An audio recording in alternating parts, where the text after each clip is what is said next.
Genesis chapter 41. After the passing of 2 full years, Pharaoh had a dream. He found himself standing beside the river. Emerging from the river were 7 well-formed and healthy cows, grazing in a meadow. Following them, 7 other cows came up from the river. These cows were ugly and emaciated, and they stood beside the riverbank alongside the healthy cows. The thin and sickly cows devoured the 7 healthy cows. This dream troubled Pharaoh, and he woke up. After falling asleep again, Pharaoh had another dream. This time, he saw 7 ears of corn growing on a single stalk, plump and healthy. Yet 7 thin ears of corn, scorched by the east wind, sprouted after them. The 7 thin ears consumed the 7 healthy ears. Pharaoh awoke once more, realizing it was a dream. In the morning, Pharaoh's spirit was disturbed. He summoned all the magicians and wise men of Egypt, sharing his dreams, but none could interpret them for him. The chief butler spoke up, recalling his own experience. Pharaoh was displeased with his servants, and placed me and the chief baker under guard in the captain of the guard's house. Both of us had dreams on the same night, each with its own interpretation. A young Hebrew, a servant of the captain of the guard, was there with us. We shared our dreams with him, and he provided interpretations for each of us. As he interpreted, events unfolded. He restored me to my position, but he hanged the chief baker. Promptly, Pharaoh sent for Joseph and had him brought quickly out of the dungeon. Joseph shaved and changed his clothes before entering Pharaoh's presence. Pharaoh said to Joseph, "I have had a dream, and there is no one to interpret it. I've heard that you can understand dreams and their meanings." Joseph replied, "I am not the interpreter. God will provide Pharaoh the answer he desires." Pharaoh shared his dream. I stood by the bank of the river. 7 well-fed and attractive cows emerged from the river and grazed in a meadow. Subsequently, 7 more cows, ugly and gaunt, emerged from the river. I have never seen such sickly cows anywhere in Egypt. The lean and ugly cows devoured the first 7 fat cows. They devoured them, yet their appearance remained unchanged. This dream left me perplexed. I also saw 7 ears of corn growing on one stalk, full and healthy. But then 7 withered, thin ears of corn, scorched by the east wind, sprang up after them. The thin ears consumed the healthy ones. I relayed this to the magicians, but no one could explain it. Joseph said to Pharaoh, "The dreams share the same meaning. God has revealed to Pharaoh what he is about to do. The 7 healthy cows and ears symbolize 7 years. Likewise, the 7 sickly cows and ears signify 7 years of famine. These 2 sets of dreams share the same meaning. The matter has been confirmed by God, and he will bring it to pass without delay." Joseph advised, "Pharaoh should appoint a wise and discerning man to oversee Egypt.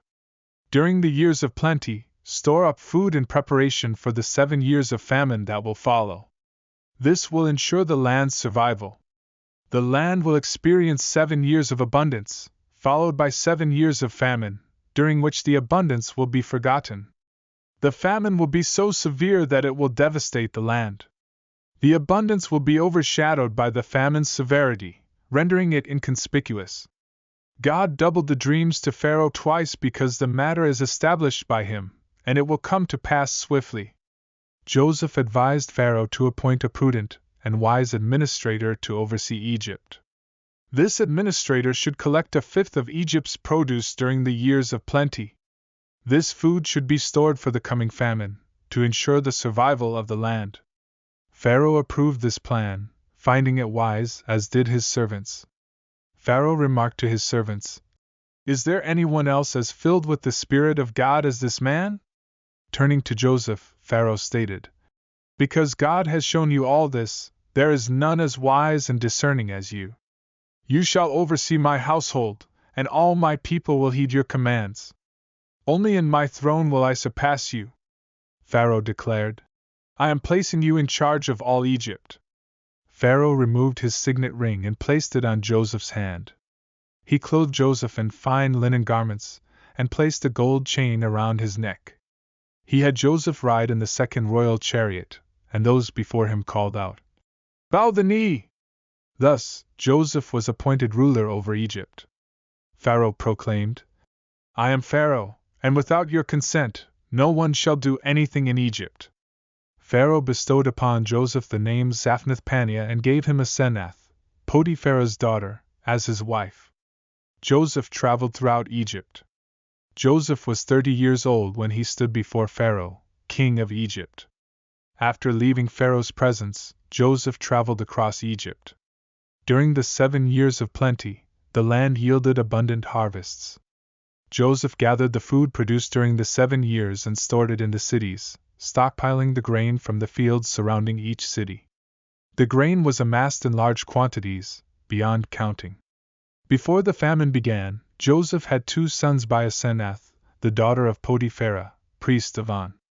Joseph named his firstborn Manasseh, saying, "God has made me forget all my troubles and my father's household." He named his second son Ephraim, declaring, "God has made me fruitful in the land of my affliction." The 7 years of plenty in Egypt came to an end. Subsequently, the 7 years of famine commenced, just as Joseph had predicted. The famine affected all lands, yet there was an abundance of food in all of Egypt. As the famine spread throughout the land of Egypt, the people cried out to Pharaoh for sustenance. Pharaoh instructed the Egyptians, "Go to Joseph, do whatever he tells you." The famine extended to all regions, and Joseph opened all the storehouses, selling grain to the Egyptians. The famine's grip was severe in the land of Egypt. People from various countries came to Egypt to purchase grain from Joseph due to the widespread famine.